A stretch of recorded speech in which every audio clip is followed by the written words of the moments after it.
Hello everyone, आज इस video में हम class 4th English marigold text book का unit number 5 don't be afraid of the dark and Helen Keller का workbook solution देखेंगे। Question number 1, write the opposites of the following words. यहाँ दिए हुए वर्ड्स के अपोजिट वर्ड्स हमें लिखने हैं। So first word is agree. Agree का अपोजिट वर्ड है disagree. Next is peace and the opposite word of peace is conflict. Third one is healthy and उसका अपोजिट वर्ड है अनहेल्दी। नेक्स्ट है teach और teach का opposite word है learn. Next is common, उसका opposite word है rare. And last one is wild. Wild का opposite word है tame. Question number 2, write the short forms of the following. यहाँ पर ये जो वर्ड्स दिए हैं इन्हें आपको शॉर्ट फॉर्म में कन्वर्ट करके लिखना है। फर्स्ट वन है शुड नॉट, तो शुड नॉट का शॉर्ट फॉर्म होगा शुडंट। मस्ट नॉट, इसका शॉर्ट फॉर्म होगा मस्टंट। कुड नॉट का शॉर्ट फॉर्म होगा कुडंट। कैन नॉट का शॉर्ट फॉर्म है कांट। वुड नॉट का शॉर्ट फॉर्म है wouldn't. And the short form of does not is doesn't.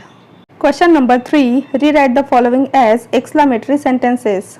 First sentence is his handwriting is quite legible. इस sentence को अगर exclamatory sentence बनाना है तो हम लिखेंगे how legible his handwriting is exclamation mark. Exclamatory sentence के last में हमें इस तरह से एक्सक्लेमेशन मार्क देना पड़ता है। Next sentence is we have won the match, means हमने मैच जीत ली। इस सेंटेंस को एक्सक्लेमेटरी सेंटेंस बनाने के लिए हमें इंटरजेक्शन यूज करना पड़ेगा। तो यहाँ हम यूज करेंगे हुर्रे, फिर exclamation mark and then we will write we have won the match.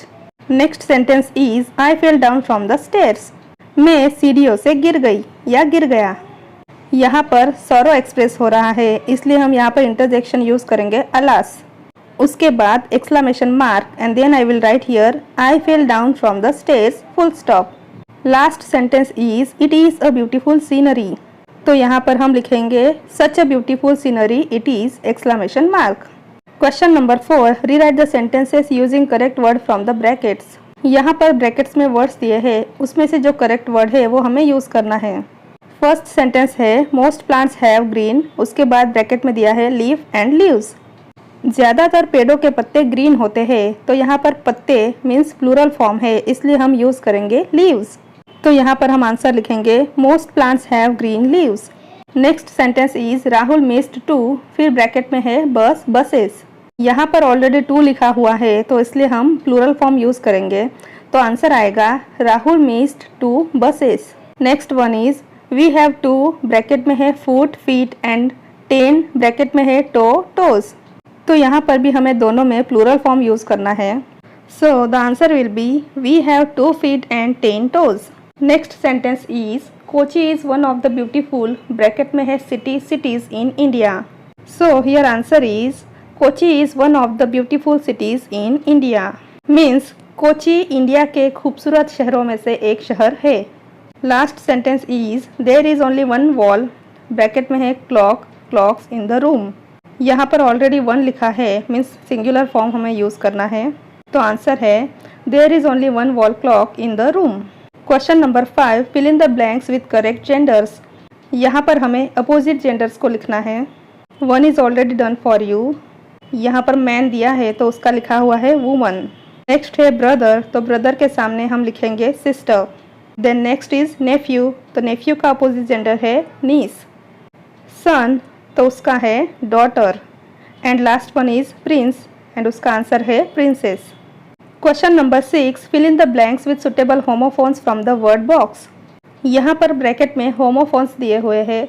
Homophones means ऐसे 2 या 3 वर्ड्स कि जिनकी स्पेलिंग अलग अलग होती है, जिनका मीनिंग भी अलग होता है लेकिन उनका प्रोनाउंसिएशन सेम होता है।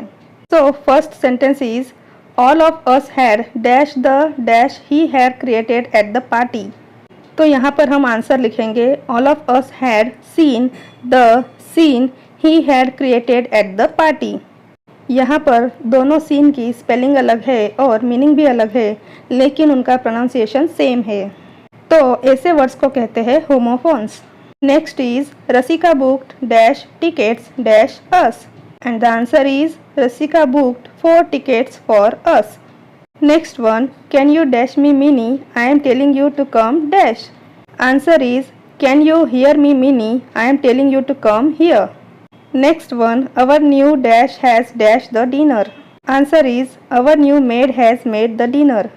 Last one, the teacher dash that my dash is bleeding. Answer is, the teacher knows that my nose is bleeding. Question number 7, read the advertisement and answer the following questions. यहाँ पर एक contest की advertisement दी हुई है, वो देखकर हमें यहाँ पर जो क्वेश्चंस दिए हैं उनके आंसर्स लिखने हैं. So the first question is, what is the name of the shop and what is the occasion for contest. Shop का नाम क्या है और किस ओकेजन पर कॉन्टेस्ट रखा गया है. So here you can see the name of the shop is kids station. और ये जो कॉन्टेस्ट है वो चिल्ड्रंस डे पर रखा हुआ है. So the answer is, the name of the shop is kids station. The occasion for contest is children's day. Next question is, name a few contest and games. यहाँ पर कौन कौन से गेम्स और कॉन्टेस्ट के नाम दिए हैं उसमें से कुछ नाम हमें लिखने हैं. तो यहाँ पर आप देख सकते हैं कि ये जो है ये कॉन्टेस्ट और गेम्स के नेम्स है. इसमें से कुछ नेम्स हम लिखेंगे like singing, hit and win, glass painting, drawing etcetera. Next question is, how many items one need to buy for registration. Contest में रजिस्ट्रेशन करने के लिए कितनी चीज़ें खरीदनी ज़रूरी है. तो यहाँ पर आप देख सकते हैं, buy any 5 items to register at the store for amazing contest. यहाँ पर रजिस्ट्रेशन के लिए कोई भी 5 चीज़ें खरीदनी ज़रूरी है. तो the answer is, one need to buy 5 items for registration. Next question is, how long will this offer last, what is the timing. ये ऑफ़र कब तक रहेगी और उसका टाइमिंग क्या होगा. तो यहाँ पर आप देख सकते हैं डेट और टाइमिंग दोनों दिया है. तो आंसर हम लिखेंगे, this offer will last till 15 November. The timing is 11 AM to 7 PM. Question number 8, read the given paragraph and answer the questions that follow. यहाँ पर एक पैराग्राफ दिया हुआ है और इस पैराग्राफ के ऊपर बेस्ड कुछ क्वेश्चंस यहाँ दिए हैं. तो हमें इस पैराग्राफ को रीड करना है और उसके बाद इन क्वेश्चंस के आंसर्स लिखने हैं. First question is, where did Rahul put the rotten apple. Rahul ने जो खराब एप्पल था, सड़ा हुआ एप्पल था, उसे कहाँ रखा. Answer is, Rahul put the rotten apple with other good apples. Next one, how did the good apples become rotten. जो अच्छे एप्पल्स थे वो किस तरह से सड़ गए. Answer is, the good apples rotten because one rotten Apple was kept with them. एक सड़ा हुआ एप्पल अच्छे एप्पल्स के साथ रखने की वजह से वो सारे अच्छे एप्पल्स भी सड़ गए. Next question is, what did his father ask him to do. Rahul के फादर ने राहुल से क्या करने के लिए कहा. Answer is, his father ask him to put one rotten apple with other good apples. Last question is, what lesson did Rahul learn. Rahul इससे क्या सीखा, उसे क्या सीख मिली. Answer is, Rahul learn that one rotten thing spoils the other good things too. Means एक खराब चीज बाकी अच्छी चीजों को भी खराब कर देती है. Question number 9, rearrange the letters to get meaningful words. यहाँ पर इन लेटर्स को सही से अरेंज करके मीनिंगफुल वर्ड्स बनाने हैं. सो यहाँ पर सबसे फर्स्ट वर्ड है fingers. The next one is harsh. Third one is afraid. Fourth one is bright. Fifth one is things and last one is agreed. Question number 10, match the columns to complete each sentence. So first one को हम match करेंगे fourth one के साथ. तो sentence बनेगा, ouch you hurt my finger. Second one को हम match करेंगे फिफ्थ वन के साथ. तो आंसर है, I went to the station to receive my cousin. Third one को हम मैच करेंगे फर्स्ट के साथ. It's a stormy day, don't go for fishing. Fourth one को मैच करेंगे सेकेंड के साथ. Robin sang sweetly in the autumn days. And last sentence को हम मैच करेंगे थर्ड वन के साथ. Only these 5 students always answer in my class. Question number 11, how can you help a person who is physically challenged. अगर कोई physically challenge person है, means कि जो देख नहीं सकता है या सुन नहीं सकता है, चल नहीं सकता है या बोल नहीं सकता है, तो ऐसे पर्सन को आप किस तरह से हेल्प करेंगे. I will help him to cross the road. If he is blind I will read newspaper और books for him. I will respect him.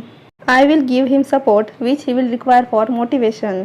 Question number 12, answer the following questions. First one, why one should not be afraid of the dark. हमें अंधेरे से क्यों नहीं डरना चाहिए. One should not afraid of the dark because the sunlight must be harsh but not the moonlight. There will be light after dark, there will be day after night. Next one, how is night different from day. दिन से रात कैसे अलग होती है. There is moonlight in night and sunlight in day. The sunlight is harsh but the moonlight is not harsh. Question number 3, who was Helen Keller, where was she born. Helen Keller कौन थी और उनका जन्म कहाँ हुआ था? Helen Keller was an American author. She was born on 27 June 1880. Next question, how did miss Sullivan help Helen? Miss Sullivan जो Helen की टीचर थी, उन्होंने हेलन की हेल्प किस तरह से की? Miss Sullivan use special hand science to teach words to Helen. Last question, what did Helen understand about words?